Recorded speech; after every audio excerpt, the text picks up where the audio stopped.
आज की कहानी का नाम है रहस्यमयी महल की कहानी। बहुत पुराने जमाने की बात है। बहुत दूर एक छोटा सा गांव हुआ करता था। उस छोटे से गांव में रामू नाम का एक किशोर उम्र का लड़का रहता था। रामू को डरावनी, रोमांचकारी और रहस्यों से भरी हुई चीजों में काफी ज्यादा दिलचस्पी रहती थी। एक दिन की बात है, रामू को अपने दादी से पता चला कि इस गांव से कुछ दूरी पर एक पहाड़ी है। उस पहाड़ी से सटे हुए एक पुराना महलनुमा खंडर है। खंडर के बारे में गांव वालों का कहना था कि वहां रात में अजीब अजीब सी डरावनी आवाजें सुनाई देती हैं। डर से कोई भी गांव वाला उस खंडर के आसपास भी नहीं जाते हैं। रामू अब खंडर की उस रहस्यमय कहानियों में उलझ चुका था। उसने मन ही मन अपना फैसला भी कर लिया था कि वह उस खंडर के रहस्यों को जानकर ही दम लेगा। उसने अपने दोस्तों से भी उस रहस्यमय खंडर के बारे में बात की, तो उसके ज्यादातर दोस्त एकदम से डर गए थे।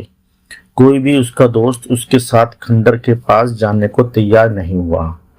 रामू का सबसे अच्छा दोस्त मोहन उसके साथ उस खंडर के अंदर चलने के लिए थोड़ा ना नुकुर करने के बाद तैयार हो गया था। अगले दिन पूर्णिमा की रात थी। रात में दोनों दोस्त चुपचाप बिना किसी को बताए अपने अपने घरों से निकल पड़े। चांदनी रात में जब रामू और मोहन उस खंडर के नजदीक पहुंचे तो दोनों दोस्तों का डर से हालत खराब हो गया। दोनों की दिल की धड़कनें काफी तेज हो गई थीं। खंडर के आसपास बिल्कुल सन्नाटा था। हवा के चलने की आवाज से कुछ ज्यादा ही डरावना माहौल लग रहा था। रामू ने अपने दोस्त मोहन का हाथ कसकर पकड़ रखा था और धीरे धीरे छोटे छोटे कदम बढ़ाते हुए वह खंडर के अंदर जाने लगा। जैसे ही रामू खंडर के मुख्य दरवाजे के पास पहुंचा, दरवाजा खुद ब खुद छर्र की आवाज के साथ खुलने लगा। यह देखकर दोनों सहम गए, लेकिन रामू हिम्मत करके दरवाजे के अंदर घुस गया। रामू ने देखा कि अंदर एक बड़ी सी चीज चमकती हुई दिख रही है। वह उस चीज के नजदीक गया तो देखा कि वह एक बड़ा सा नक्शा था। उस नक्शे पर लाल रंग से कुछ निशान बनाए गए थे और एक रेखा भी खींची हुई थी जो खंडर से होते हुए पास के जंगल की ओर का रास्ता बता रही थी। रामू ने वह नक्शा उठा लिया। दोनों दोस्तों ने उस नक्शे को ध्यान से देखा। वह शायद किसी पुराने खजाने तक पहुंचने का नक्शा था। रामू और मोहन महल से बाहर निकलकर नक्शे में बताए हुए रास्ते पर आगे बढ़ने लगे।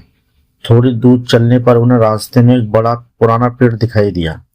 उस पेड़ के पास एक पुराना पत्थर रखा हुआ था।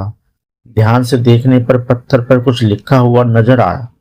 उस पत्थर पर लिखा हुआ था कि जो भी सच्चा आदमी खोजने निकलेगा वही खजाना पाएगा।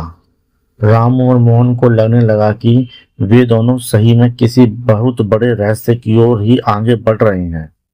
दोनों दोस्त धीरे धीरे नक्शे के अनुसार आगे बढ़ते जा रहे थे।